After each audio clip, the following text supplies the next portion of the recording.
Another day, another video, another ungulate, and this time around I will draw you an Okapi, and Okapis of course are one of the species of giraffe that are still extant. There are not too many of them, either two if you count all giraffes as one species, or I believe about 7 or even 8 if we count giraffes as a number of species, but that is at the moment, unless I am behind the times, and a controversial topic. Anyways, I've decided to draw an Okapi, not necessarily because those are easier to draw than giraffes, because they're really not.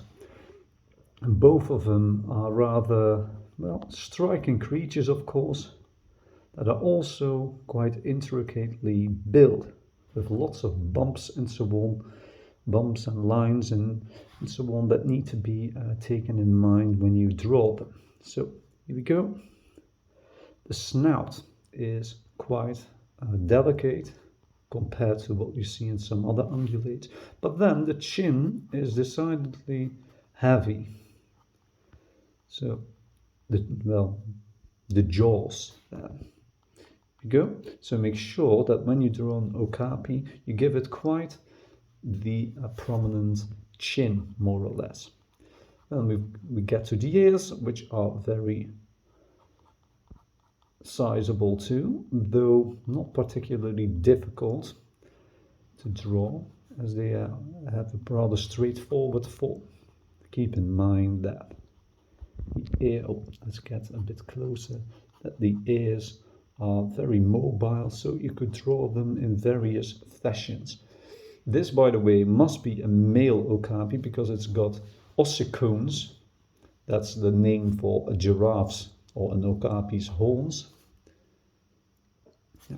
The neck in the Okapi is still rather long compared to that of many other animals, but not nearly as long as it is in the giraffe, of course. But when you draw it, make sure that you do not underestimate just how well formed that neck is in this species too. Then we get to the shoulders, and I've decided to give our Okapi a rather difficult perspective from which it is drawn, to challenge myself a bit, because it's turned towards us with its back. So here is a shoulder, the other one here. Of course, you can cheat and emphasize things a bit by emphasizing the vertebral column. Go, give it a bit of a line. The animal is turned towards us, so that means it's prominently displayed buttocks should be right here, more or less. A giraffe and an Okapi likewise is quite short-bodied compared to some other ungulates, most other ungulates, when you actually have a look at them. So this kind of look is perfectly fine. Oh, careful. Now, the gut can also be seen as herbivores. They've got prominent guts. Here there should be a bit of leg visible from the front. So let's do that. Up. Go. The other leg should be right behind here, so, well, can't really draw it. Then there should also be I've decided that our Okapi is standing on a piece of ground behind the tape here. Go. The other leg. Now, there's also a tuft of fur from the tail, which is also long. And of course, I've set it in here. Now, one of the most prominent things, one of the most noticeable things, the one about an Okapi, the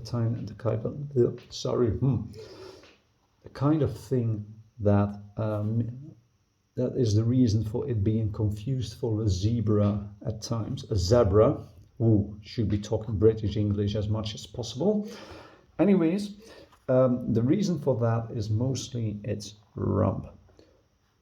Its rear, which is striped, as I'm drawing now. Now, the stripe pattern is actually rather intricate itself, and I'm not doing it that much justice by drawing it like this, but I'm doing my best. Did I say, by the way, that only male okapis have horns? That's why I drew this one with horns and called it a he. Now, let's emphasize the fact that it's a dark colored animal. We can make its markings a bit more, stand out a bit more. This will also probably end up making this one of my longer lasting drawing sessions. Now, when you've only got limited material to draw with, emphasizing certain parts as dark can really be done quite easily by giving these, well, striping it like this. But make sure that any lines that you want prominently shown do not get offset by the marking. So I'm emphasizing the shoulders and the back a bit more.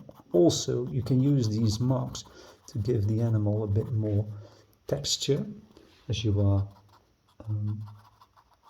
accentuating certain parts of its anatomy. So, for example, here, I'm trying to show that the fur stands out towards the outsides of the animal. The stripes I drew will also be more visible once I give more accentuation behind and between them. At least that is my hope. And to be honest, I don't think I've succeeded as well as I wanted to, but it'll have to make do. So here we go, an okapi. Hope you enjoyed once again. Bye.